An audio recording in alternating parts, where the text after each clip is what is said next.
there was a place in the woods where they sent people who didn't fit into the real world. Welcome, Jacob. Species identity disorder can be cured so that a person who thinks themselves an animal can resume a happy, healthy, and rewarding life. I want to do it. It's the best thing for everyone. You're all gonna end up wonderful human beings.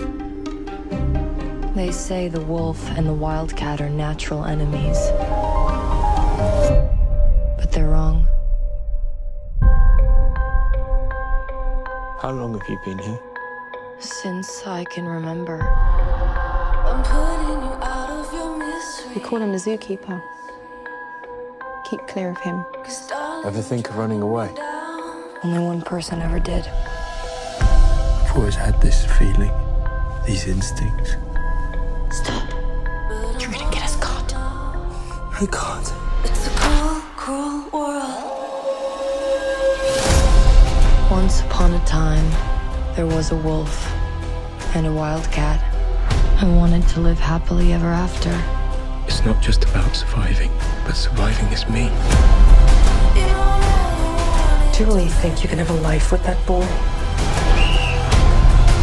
But life is no fairy tale. Is it? So I'm saying my goodbyes. I'm running. I'm running. Goodbye to my good side. I'm breathing. I'm breathing. Do you want things to get worse for you? I have no human form. I have no human